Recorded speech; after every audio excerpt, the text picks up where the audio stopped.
Assalamualaikum warahmatullahi wabarakatuh. Perkenalkan, nama saya Pandi. Di video kali ini saya akan menceritakan ataupun menjelaskan tentang perjalanan hidup seorang wirausaha yang merintis bisnisnya itu dari nol hingga sekarang, yaitu menjadi sukses.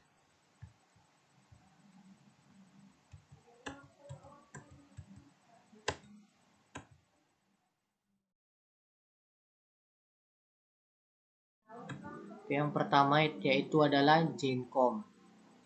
Mungkin ada beberapa orang yang tidak mengenal dengan siapa pria ini.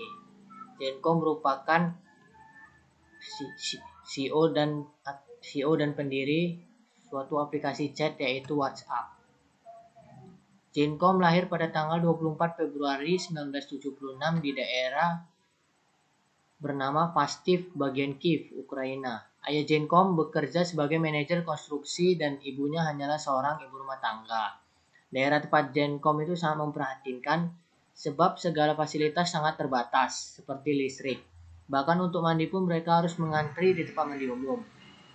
Pada tahun 1990, Gencom dan keluarga pindah ke Amerika Serikat dan tinggal di daerah yang bernama Mountain View. Dalam biografi Gencom diketahui bahwa ia tinggal di sana bersama dengan ibu dan neneknya. Ayahnya masih di Ukraina dan akan menyusul mereka. Namun sayangnya ayah Gencom meninggal pada tahun 1997 ketika masih di Ukraina. Gencom bersama ibunya kemudian berjuang keras untuk bertahan hidup di Amerika. Ibu Gencom kemudian mencoba bekerja sebagai pengasuh anak dan Gencom membantu ibunya dengan penyapu toko untuk memenuhi kebutuhan mereka. Meskipun begitu, mereka masih sangat kekurangan. Ketika masih di bangku sekolah, Gencom pun belajar mengenai jaringan komputer itu secara otodidak dan bahkan bergabung dengan grup hacker. Lulus dari kuliah, ia kemudian melanjutkan pendidikannya dengan masuk di St. John's University. Untuk memenuhi kebutuhan hidup dan biaya kuliahnya, Gencom kemudian bekerja sebagai penguji sistem keamanan di komputer di Ernst & Young. Pada tahun 1997, ia bertemu dengan Brian Acton, yaitu seorang pegawai Yahoo yang kemudian menjadi teman dekatnya. Berbekal dengan pengetahuan komputer yang ia pelajari secara otodidak, Gencom kemudian mencoba melamar pekerjaan di Yahoo atas saran dari Brian Acton, dan ia pun diterima. Ia bekerja di sana sebagai programmer dan menangani proyek periklanan di Yahoo. 7 tahun bekerja di Yahoo kemudian membuat Gencom bersama Brian Acton memutuskan mundur pada tahun 2007 di Yahoo. Setelah itu, Gencom bersama Brian Acton pun kemudian mencoba untuk melamar pekerjaan di Facebook. Namun mereka berdua ditolak oleh Facebook milik Mark. Sejarah diciptakannya WhatsApp dimulai pada tahun 2009. Saat itu iPhone sedang mengalami ketenaran dan Gencom pun membelinya. Ia kemudian tertarik pada kumpulan kontak di iPhone dan juga pada App Store.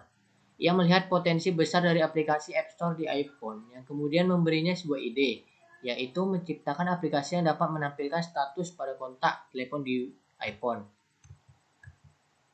Ide itulah yang kemudian mendorong terciptanya aplikasi WhatsApp. Gencom memiliki teman yang bernama Alex Fishman, dan kemudian ia menceritakan ide tersebut kepadanya. Mendengar ide tersebut, Alex Fishman kemudian memperkenalkan Gencom dengan Igor Solomenikov, seorang developer aplikasi iPhone berasal dari Rusia. Dari perkenalannya dengan Igor, Gencom kemudian berhasil mewujudkan idenya tersebut dan kemudian menciptakan aplikasi yang ia namakan dengan WhatsApp. Dari situ ia kemudian mendirikan perusahaan yang bernama WhatsApp Inc. yang berbasis di California pada bulan 2009. Gencom banyak menghabiskan waktunya dengan mengembangkan aplikasi ciptaannya tersebut. Meskipun aplikasi WhatsApp buatannya masih sering mengalami crash, bisa dikatakan belum sempurna dan masih dalam versi awal. Saat diluncurkan pun, aplikasinya hanya didownload sekitar 250 orang saja, dan kebanyakan dari teman-teman Gencom sendiri. Perkembangan WhatsApp yang lambat membuat Gencom hampir menyerah. Dari situ timbul niat Gencom untuk menghentikan perkembangan aplikasi tersebut. Namun teman baiknya Brian Acton kemudian menyuruhnya untuk terus mengembangkan aplikasi WhatsApp buatan Gencom dan memberi waktu beberapa bulan melihat potensi besar aplikasi tersebut. Disertai dengan rasa ragu-ragu, Gencom pun terus mengembangkan aplikasi ciptaannya. Memasuki tahun 2011, WhatsApp buatan Gencom berhasil masuk dalam 20 besar aplikasi populer di App Store. Hingga kemudian pada tahun 2013, Gencom bersama Brian Acton setuju untuk menjual WhatsApp ke Facebook dengan nilai sebesar 19 miliar dolar. Akuisisi WhatsApp oleh Facebook membuat Gencom dan Brian Acton sebagai orang kaya baru berkat perjuangan mereka mengembangkan aplikasi WhatsApp.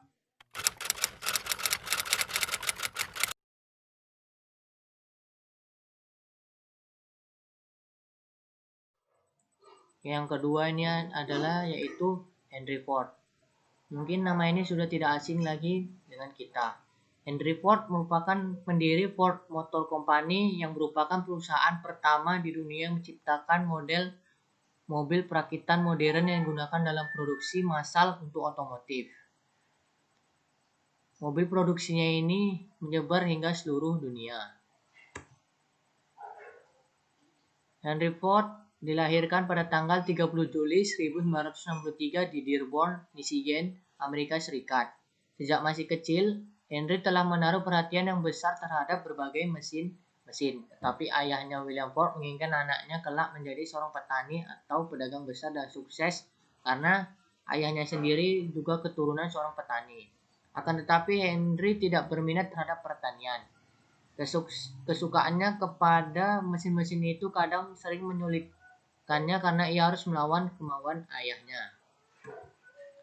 Setelah meningkat dewasa dan merasa mampu untuk hidup mandiri, Henry meminta restu kepada orang tuanya untuk mencoba hidup merantau. Ia berjalan menuju kota Detroit.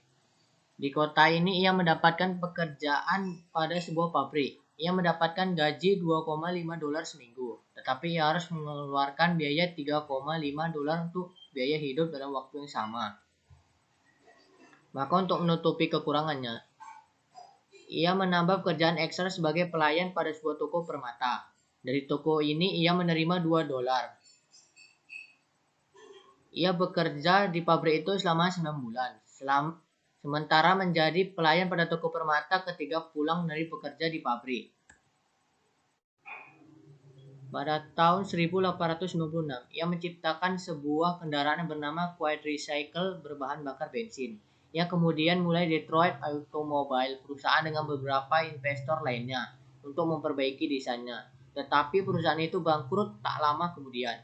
Ford kemudian mulai membuat perusahaan sendiri yang bernama Ford Motor Company pada tahun 1903. Kini perusahaan ini telah berkembang pesat dan berhasil memproduksi berbagai jenis mobil dan mendapat bersaing dengan perusahaan lainnya.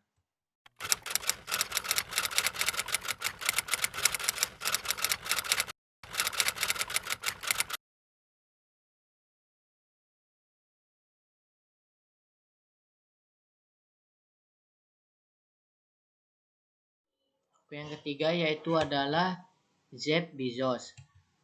Jeff Bezos dikenal sebagai pendiri sekaligus CEO dari Amazon.com yang merupakan toko online terbesar dan tersukses di dunia. Pria yang bernama asli Jeffrey Preston Jorgensen ini lahir di Albuquerque, New Mexico, Amerika Serikat pada tanggal 12 Januari 1994. Ia merupakan keturunan dari penduduk asli di Texas yang mempunyai lahan seluas 25.000 hektar di mana pada tahun 2015.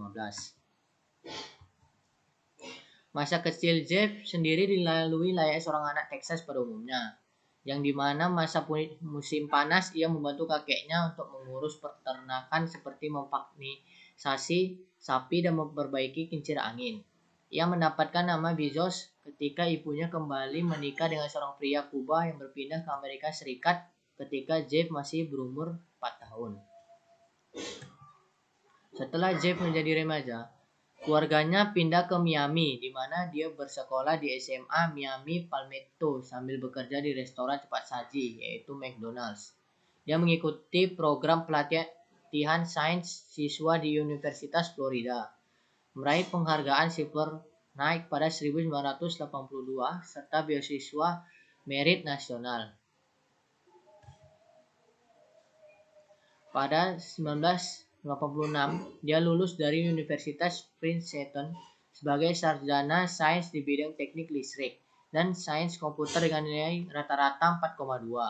Setelah lulus, Bezos mendapatkan tawaran dari sejumlah perusahaan teknologi besar seperti Intel, Bell Labs, maupun firma konsultasi Anderson Consulting, yang kemudian berpindah pekerjaan terlain di Bankers Trust hingga perusahaan investasi Dassault NCO yang baru didirikan pada 1960.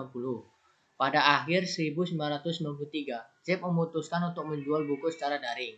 Dia meninggalkan pekerjaan di Dassault dan fokus merintis usaha kerja sendiri. Idenya ini kemudian bersama sejumlah karyawannya, dia mendirikan Amazon.com yang merupakan perusahaan jual beli online pada 5 Juli 1994 di garasi rumahnya. Nama Amazon sendiri diambil dari sungai Amazon di Amerika Selatan. Dia memulai usaha itu dengan menginvestasi dana sebesar $300.000 Amerika atau sekitar 4,2 miliar rupiah yang berasal dari orang tuanya. Jeb pun memperingatkan kepada para investor awal bahwa ada terdapat 70% peluang Amazon bakal kolaps dan bangkrut. Tetapi perusahaan tersebut melesat dan berkembang pesat. Amazon menjual buku di Amerika Serikat dan 45 negara dalam waktu 30 hari. Dalam 2 bulan, penjualan mereka mencapai $20.000 Amerika atau sekitar 281,1 juta rupiah per pekan, di atas perkiraan Jeb dan timnya. Amazon.com go public 3 tahun berselang di mana para analisis meragukan apakah perusahaan tersebut bakal bertahan sendiri. 2 tahun kemudian bisnis Amazon tidak hanya bertahan, namun juga mengungguli setiap pesaingnya dan menjadi pemimpin e-commerce. Jeb terus melakukan diversifikasi usaha Amazon dengan menawarkan penjualan CD serta video pada 1908 diikuti pakaian, mainan, dan barang elektronik.